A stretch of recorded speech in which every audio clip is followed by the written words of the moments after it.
Hey everyone, Adam Bergman here, tax attorney and founder of IRA Financial, and welcome to another episode of Adam Talks. This is, I think, a very important development. I talked about this over the last year or so when Secure Act 2.0 was passed back in end of 23. One of the provisions in the bill talked about a pseudo lost and found, which is super important because there are millions and millions and millions of Americans that unfortunately start a job, leave a job, and don't realize that they actually have 401k benefits, that they may have been auto-enrolled into a 401k plan or a profit-sharing plan and weren't even aware of it, right? Some money came off their paycheck, or maybe the employer just did a contribution because of their participation as an employee of the business, and they have some money left in the plan. And then they go and leave the job and start a new life somewhere else, and the money gets left behind. Now, current law is essentially there's something called a safe harbor IRA, which means generally if you have less than $5,000 in a 401k and you leave the job, your current employer has the option of moving that into an IRA at a custodian who will then supposedly kind of look for you to find you so they can notify you that you have this money there. But what largely ends up happening is they just eat the fees and the account kind of just diminishes. So the only one that wins is the IRA custodian, who's basically milking your retirement account for fees. So the Secure Act 2.0, and this is something that was developed, I believe, by the Ways and Means Committee, probably in tandem with the Senate Finance Committee. And they said, you know what, let's create kind of like a blockchain universal database where an employee can type in their name, their social, and then they can find out if there's money out there. And I think it's a great idea. So it's going to go live towards the end of the year, approximately December 29th. But there's obviously some issues, right? There's confidentiality issues, right? If someone gets your name, your social, could they potentially go out and find your money and grab it? They're trying to work that out. And that's kind of the issues they're dealing with. They've also had some legal issues where they thought they had the authority to ask for all this information, and it was unfortunately limited.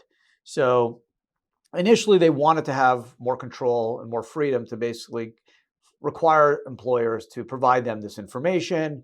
And it turns out it's not going to be as easy. So there's something called the Form 8955, which is a form that is used now. If you have an employee that's vested in their profit sharing plan and they leave, you need to file the 8955 form, the SSA. It kind of lets the federal government, or essentially the EBSA, know what's going on, because the EBSA is going to essentially try to notify or at least help these employees find out where the money is. But what happened is the Form 8955 is only for people that are vested. And the whole idea of the lost and found is anyone who has some type of funds in a 401k or profit sharing or pension plan would be able to find out if they had any money. Okay, so the intention was to be a lot broader than the 8955.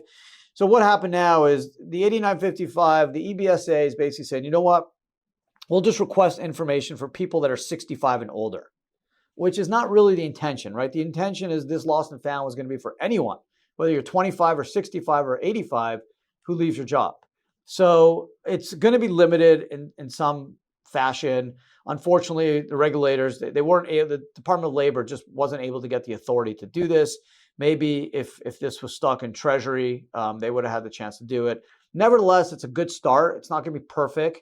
They're going to have to figure out confidentiality issues. But I mean, really, all they can try to do is say, okay, we'll protect you. You need to put in your social, your address, your name, and then you can see if there's any money out there. The key is going to make sure to get employer participation. Obviously, going back is going to be even more difficult, but at least going forward, they're going to try to require employers to participate. We're going to see how well that goes. But it's a good start. I'm in favor of it because there's too many people that are just leaving money literally in their old employer, and they don't even know about it. And my company, we probably get, IRA Financial, we probably get 100 plus calls a week, where I don't know why people find us, but I guess they Google IRA and they find us and they just call us and say, hey, do you have our 401k? Do you know where it is? And obviously we're like, no, that's not what we do. But now we can direct them to this lost and found, and they can hopefully find their money, and it could turn out to be pretty significant. That's it for today's podcast. I just wanted to introduce this. I'm excited about it. It's finally here.